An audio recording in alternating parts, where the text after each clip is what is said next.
You have questions, we have answers. This is Jay Miller. And this is Ken Miller. Welcome to our show, all about real estate with Ken and Jane. So today's show, we're going to talk about commercial leases. We're going to cover it in more detail, and we're going to go over some questions we got from the listeners and from some of the clients all about commercial leases. So to start with, the first question that we got was, do I need a special license if I have an agent who's going to represent me in a commercial transaction? And the answer to that question is no. You don't need there's no special license to do commercial real estate. You can have any licensed real estate agent represent you in looking for space, acquiring space, negotiating. However, just like with any other endeavor, you want to have somebody that holds himself out and has the knowledge and expertise to represent you properly. So just like in law or medicine, you don't want to go to a foot doctor if you need a heart procedure, and the same analysis applies with real estate.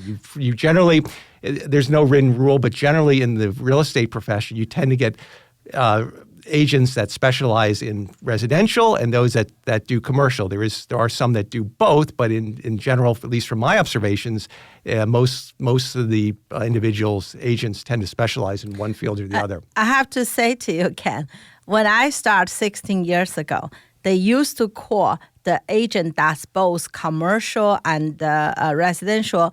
What's that? They have a special name. I just forgot. Residential or something. Oh, I don't know. They call us. When I started, one step back, Ken. I think you are absolutely right. In state of New Jersey, to my best knowledge, you don't need a special license from the state point of view to do commercial. As long as you licensed in New Jersey to do real estate, either the salesperson or broker license, you can do both commercial transaction as well as the residential. However, check with your agency, because long time ago, 16 years ago, when I started with my first company, the company has a rule. So it's not every agent can do both. And they can do little renting a storefront or something. But I think that time, don't quote me, that was 16 years ago. I think that time, up to $500,000 or something, the limit. If anything more than that, they have to refer to their commercial agent. Although the commercial agent allowed to do both commercial and residential, because you need, as you said, right, you need a special skill set and a knowledge and expertise. So in that company, when I was starting 16 years ago, both me and my buddy Caroline has to go to up to the head office to complete the commercial training, which is, I can't remember how much I paid for the company, but I did. And you have to pass the test. If next time we have our buddy, Caroline sit here, she's going to tell you a story how we both passed the exam. The first and the second. But it doesn't matter as long as you pass. Anyway, you have to pass that. And then I believe, once again, this is my belief. I could be wrong. It's a long time ago anyway. So I think the reason the company does that is about insurance, right? But if you commercial, may have to pay more, the insurance for the agent from the company point of view. I'm not quite sure. I'm just saying it could be. But that time in some companies, you definitely may have to check, because I remembered some agent get a selling a OBGYN, in East Brunswick that time, the commercial property, and they referred to Caroline. So that's definitely, you have to check with the policy. And each individual broker firm may have their own policy. You have to check. But from the state point of view, Ken, absolutely, you're 100% correct. You don't need a special, get another license or another special, education requirement to do both. But each real estate company can be different. That's correct. And also there are particular commercial designations. Another question I got was, do you need to be a CCIM to do commercial real estate? A CCIM stands for Certified Commercial Investment Member. It's a award or designation given by the CCIM institute to those commercial agents that have completed a rigorous level of educational courses, passed certain tests, and demonstrated a certain work portfolio that qualifies them for the CCIM designation, which they can get once they pass a final exam.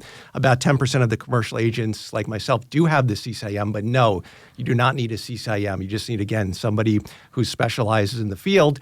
Although, a CCIM is almost like an engineer that has the professional engineer, that it may be overkill, but it demonstrates that individual has not only the knowledge and the experience both to that meets the standards of the CCIM Institute. So it's a helpful designation, and there are other commercial designations. But no, basically you just need, in New Jersey at least, to do commercial, if you're an owner out there or a landlord or tenant and you're looking for representation, you just need an agent that has the commercial real estate license, and they practice in commercial real estate is the short answer. I think, Ken, you're right. But on the other hand, right, CCM is like, it depends how complicated the transaction. If you sell a street mall, if you sell a big mall, maybe CCM absolutely is crucial to understand it. But if you want to rent a 500 square feet office for a accountant or a attorney or anything, right? 500 square feet little office, you probably, anyone have a real estate license, understand that they probably can help you. So this really that's depends a very good how point. Complicated, complex the transaction is. Yes, because CCIMs, as the designation states, is a certified commercial investment member. So you're getting a lot of training in how to analyze the balance sheets, income, gross income, operating expenses, net operating income, cash flow after taxes. So again, like you said, Jane, that knowledge, that educational value and skill set is very useful if you're representing clients that are looking for investment properties, or you're representing an owner looking to sell a strip mall, because you have to understand so much with commercial is understanding the financials, and you really are partly CCIM, you truly are partly an accountant, that you've gone through all this training and all these tax, that you realize you understand depreciation, how depreciation works, how it works as a deduction, but also how it can come back when during the time you sell the property. It comes back as a taxable item, just like a capital gain is taxable. What you've claimed in depreciation when you sell the asset is taxable. So it gets very intricate and detailed in that whole analysis. So definitely on any commercial transaction, many of them are complex, whether it be an industrial or retail or large property portfolio, or if you're advising somebody who's looking for an investment properties, having the CCIM knowledge and that can readily help the client identify. Yes. At least to point out the question for the buyer or seller to think, right? As you mentioned, a lot of things about the accounting. Obviously, they should go to the accountant as a first stop, and the last stop get a accounting related advice. But your skillful expertise real estate agent can pump the questions or to make you think a little more than otherwise. So at least you can help you to guide you to the right direction. And you have to talk to your attorney, you have to talk to your accountant to make an informative decision. At least, like sounding board to guide you into the right path. Mm-hmm, right. Yeah. So let's get into some now the questions to really help out the owners, the landlords, and the tenants for commercial leases. Another question that we got on leases is, how long is a commercial lease for? And the answer is, well, it depends. It depends what you negotiate. But in the industry, there is no written rule, but usually landlords prefer leases a minimum of 3 to 5 years, but it all depends on the circumstances, the location, how desirable that location is. If it's if the business is a startup, the landlord is a smaller landlord that owns a small strip mall or an individual store, they may be more flexible and willing to work with somebody. But in established regional malls or bigger malls, the leases generally are preferred to be minimum 5 years, and usually the tenants have renewal options, which is very important because tenants often, when they lease a property, they need to put in a substantial amount of money to upgrade the property to retrofit it for their business, and they may or may not get a landlord contribution and some rent abatement, but nonetheless, they don't want to just be there 3 years or 5 years. They want to at least have the option, which is called the renewal option, to further extend that lease by another 5 years or maybe 2 renewal options for 5 years. So it's very important, as from the tenant's perspective, when you're looking at a space, that you make sure that you have a commercial agent that's going to protect all your interests. And we're going to talk more about that in some of the latter questions, but I just wanted to go off on that sidebar there. Yeah. Yeah. So now we're going to we've covered this before, but the types of leases. And what I mean by the types of leases are what are the ways the rent is structured. In every lease, just like you're going to pay rent, that's a standard element. That's you're going to pay the landlord a certain rent. You have what's first called a gross lease. A gross lease is a lease where you're paying the landlord a lump sum per month, say $3,000 a month, and that's your all-inclusive cost. You don't have to worry about any adjustments in the common area maintenance charges or anything else. You pay that. You're going to pay that. It's kind of like a residential rent. You pay a fixed amount, and then there's no surprises. So that's that lease. The gross lease is usually found in larger office buildings where it's not practical to subdivide to prorate the property taxes, the building insurance, and the common area maintenance. But most of the time, the second type I want to mention is the triple net lease. This is a lease where the tenant pays a base rent, and in addition to the base rent, they pay the triple net, which are the 3 N's, which are the property tax, the building insurance, and the common area maintenance, and they pay their prorated amounts. So let's say it's a warehouse. They occupy 10,000 square feet of a 40,000 square foot warehouse.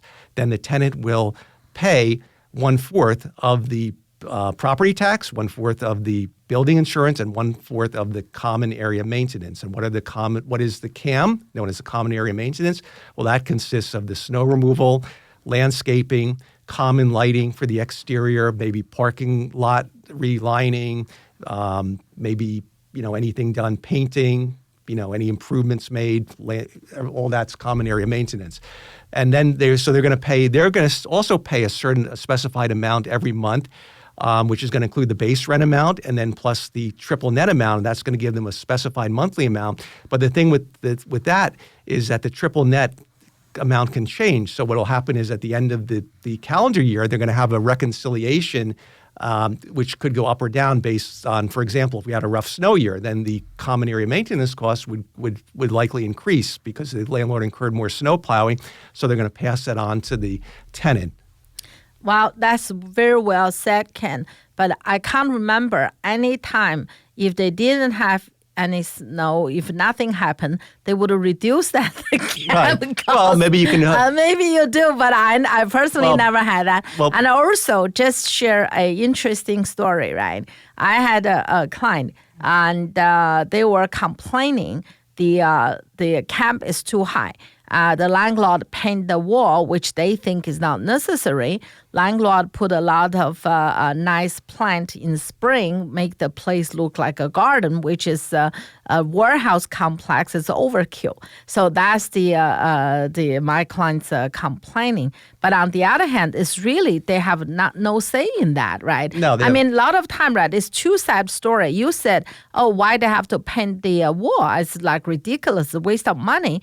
But if you repaint every few years, you reduce the cost of repair, and that could be, and also if the place look nicer, you're happier. Your clients, even though your warehouse, you still have clients come here, and then this is intrinsic value, right? You can't put a dollar sign, but this is the value. And like you said, a little bit of maintenance goes a long way. Instead of having a very expensive repair, if they maintain the parking lot and other than wait till it has to be a total repavement, then you get hit with an exorbitant amount. So it's a big. But my point is of this brought it up is most tenants almost they really have not much saying about a camp. That's right. That's the landlord direction. So you can ask landlord for the last few years and how that money spent. You can ask upfront, ask for it, and but to be honest, it's really that's what the landlord see fits. Right. How they maintaining the place. All right, everybody needs another refill on the coffee, so we're going to take a quick break, and we'll be right back after these messages. Okay, welcome back. So we are continuing our discussion on some common questions that arise with commercial leases. So we covered what the commercial lease types are. So to continue that, we're going to talk also about well, first off, any more questions on the triple net? No. Want to say more? Basically, No, the triple I'm net, good. you're going to remember the tenant pays everything, reimburses the landlord for everything. Then the other type of lease you have is a modified gross lease where the tenant will pay a base rent and then one or more components of the triple net. So they may pay the base rent plus the tenant may be responsible for the common area maintenance and the landlord would be responsible for the property tax and the building insurance. That's just one example. Another type of lease I want to cover is something that still arises. It's called a percentage lease. This is typically found in certain retail establishments, retail malls, where you have the tenant is set up on a triple net lease where they're going to pay the base rent plus the 3 triple nets, as we discussed. And then in addition to that, if the tenant has gross sales reaching what's defined in the lease as the break point, then the tenant will pay the landlord a percentage of the amount in excess of the break point. I know it sounds confusing, so let's just give an example. If the tenant had, let's say the break point in the lease was if you have a cafe shop, let's say the lease had a break point of $800,000. So if the coffee shop sold more, had a gross revenue of greater than $800,000, they would be responsible for paying the landlord a percentage of the amount in excess of the $800,000. So let's say the percentage lease read something like, the tenant, in the event the tenant's gross sales exceed $800,000, the tenant shall pay the landlord 5% of the charge of the excess. So let's say in the given year in 2024, we'll go back a year. Let's say the tenant had a gross revenue of $1 million. In that example, the break point is $800,000. The excess is $200,000. So on the excess of the $200,000, the tenant will pay the landlord 5% of the $200,000, or which correlates to an additional $10,000. Clear? I have a question. The $10,000 is like you said based on the previous year. Do they pay the $10,000 straight as long as the year finish, calendar year, or whatever they grade on? That depends on the lease, but it Yeah. usually would be paid. Yeah, pretty. Yeah, it's not like a paraded or anything. No, it's usually paid because they did well. So the whole point of the percentage lease, as we covered, is that the idea is that the base rent is just a little bit lower to maybe give those tenants a chance. But the landlord's saying, okay, I'll work with you, but if you grow, I want to be part of your success too. So in that case, the landlord's saying, well, if you made $200,000 more than projected, and that break point is negotiated. So, and obviously the tenant wants the break point as high as possible, and the landlord wants it as low as possible. So if they come to an agreement on it, that means it should be something that's not easily attainable, but that's not unrealistic. You don't want the break point to be $200,000 because the tenant's going to say you're going to rob me because I'd be out of business that way. But you want to make it at a point that's fair to both sides. So if you reach that point, the landlord's saying, well, you made $200,000 over the excess, so your business did fantastically well. So why can't I should get that $10,000 excess, that's owed to me, as part of the right away. But that's a good reason for the user point of view, right? You need a very good negotiator agent to represent you. So to negotiate with the landlord, it's like, a lot of time people think you're selling real estate and doing real estate regardless commercial or residential. Negotiation skill is a part of your agent's skill set. I think so that goes. You have to understand what, like you said, what the market is, how much you can get benefit to your client, either the landlord or a tenant. You have to understand the market and also have the skill to benefit your client, regardless. Right. I think negotiation is just so important in commercial real estate, residential real estate, just in life. It's a life skill you need in life. You negotiate with your daughters, you negotiate at a young age. You go, she learns even kids are very great negotiators because they know how to get what they want and how to get it through different indirect channels sometimes. She learned at a very young age. Anything she wants, and she will go, Daddy. Right. Mommy will have conditions attached to it. Especially if she needs something for school or you'll have a condition to her. Especially if she needs to go party or somewhere, she will ask Daddy, can you drop me off? Otherwise, she'll have to do an hour of clarinet and then do certain things like the Tiger Mom has. That's right. That's right. Yeah. So with another question, a lot of the tenant asked, how can a business protect itself from future rent increases through the lease terms? So what do you think on that one? Do you want to take a guess what you would do? Oh, well, you're the commercial expert. But there's really the short answer is negotiation, and the obvious answer is through the lease. You want to make sure that you have an agent that knows the market, that's going to put an offer in, negotiate an offer that gives you the rent that's definitely not more than the market value, but tries to get, if you represent the tenant, you want to get them as most favorable terms as possible. But everything would be spelled out in the lease. So the lease, it's very important. You're going to have your rent amounts. Obviously, if you're in a triple net lease, you can't do anything about the 3 triple nets. Those are what they are, but you can and you should negotiate the base rent. That's how much the flat rent is, plus the triple net. So that's something your agent has to guide you on, and based on the market rates, based on the location, based on the desirability of the mall, is it a hot, based on your business, based on your budget. There's a lot of factors, but once that goes into the lease, that's your guideline. You're obligated to pay that rent, and then it's very important. The lease will also reflect if there's any annual increases to the base rent, and on renewal. You should have your renewal. You definitely want to have the peace of mind of having renewal extensions, and with those renewal extensions, you want to make sure that the rent escalations, if any, are clearly specified therein, so there's no surprises. But that's the only way to protect yourself is in writing by having everything spelled out clearly. Yes, and by the way, you definitely need. I would highly recommend the attorney to review your lease. Well, yeah, because one thing that is different between commercial leases and representation and residential is that in commercial leases, the commercial agent can only prepare what's called a letter of intent. It's a non-binding offer. It would specify the deposit amount, the proposed term, the type of business, the rent amount, the rent escalations, the tenant improvement, how much money the tenant is asking for the landlord to fund them, any rent abatements, any other protections like subject to what the hours of operation they want, and subject to verifying that the zoning works for their proposed use. And then what happens in commercial the real estate world is that the commercial lease must be prepared by attorney. The commercial agent cannot prepare a lease. And it's different than residential, where in the residential there's an approved for realtors. They can use a residential lease standard lease form. They can fill in the blanks of the security deposit, the rent amount, the start date, end date.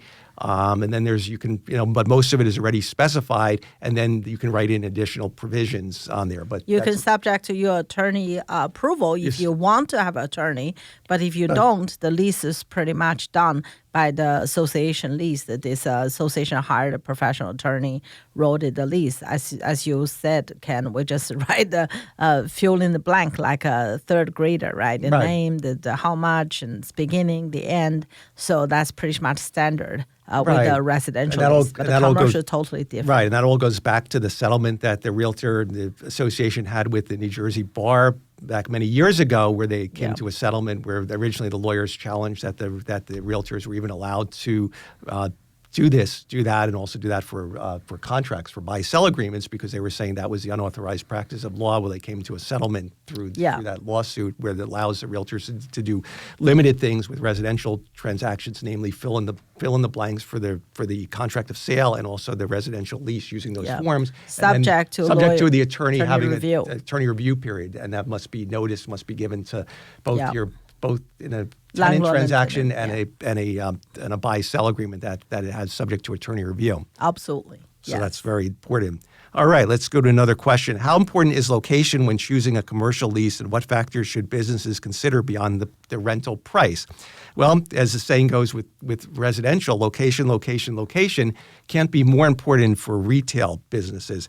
You want it's critical for your customer access base to be in a high traffic area, in a thriving area, especially if you're doing retail. If you're in an office and you're a back end office, it's not as critical. But if you're selling a product, you're selling a service, you're selling something, you want to be in a location that has a lot of foot traffic, a lot of highway traffic. You want to be in a bustling area, so to speak.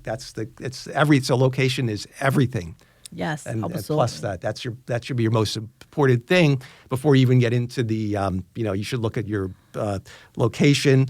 That along with location goes visibility. If you're in a great if you're in a great mall, you want to make sure you're not in the the second floor or somewhere that's a back end where nobody's going to see you. So you want to check out the visibility is important, the demographics. You want to be in an area where the customer base supports your business operations. So that's where the expertise of a commercial agent can help you research the demographics and also the competition in the area. How much competition. You have to look if there's a saturation, if there's too many hair salons or not enough. That's where you get into the demographics. Parking is another consideration. Very big especially when you have a sit-down restaurant. Zoning protects you to a certain degree by ensuring that there's a certain number of parking spaces based on the square footage and the number of tables.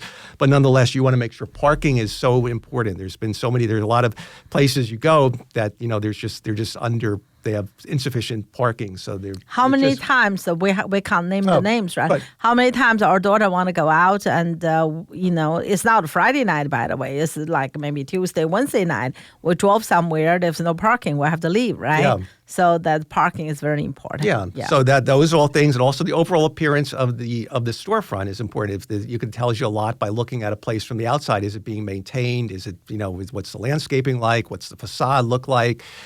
Is it a place that looks like the landlord is caring about it and putting the TLC into it to make sure that it's up to par, or is it a place that's so you have to look at all these things. Again, some of them may not be as critical. It all depends on the type of business you have. If you're a retail business and you're out in the public, especially restaurant, you have to clean. Yeah, you keep it clean because that's how customers are going to judge you or not. And it can even happen with offices.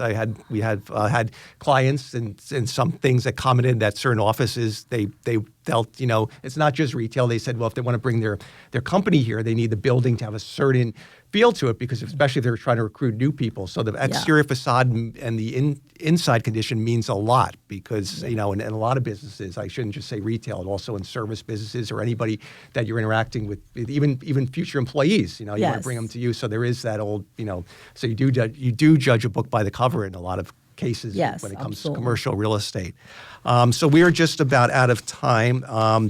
But the last thing I want to cover is just very briefly on zoning. The most important thing when you do the search is if you find a location that's suitable because it meets your rent, it meets your criteria for location. It's very, very important. And one of the first things before you delve too deeply in is to have you or your agent check the zoning for the proposed use. Talk to the local zoning officer. Every town has a local zoning officer. Check the zoning code and just make 110% sure that your proposed use doesn't conflict. Because if it conflicts, then it further complicates and you may need a variance, which is possible, but you have to be aware of all the obstacles up front. So I think we're out of time, and hope everyone enjoyed the show, and we'll see you next weekend. Thank Bye. you.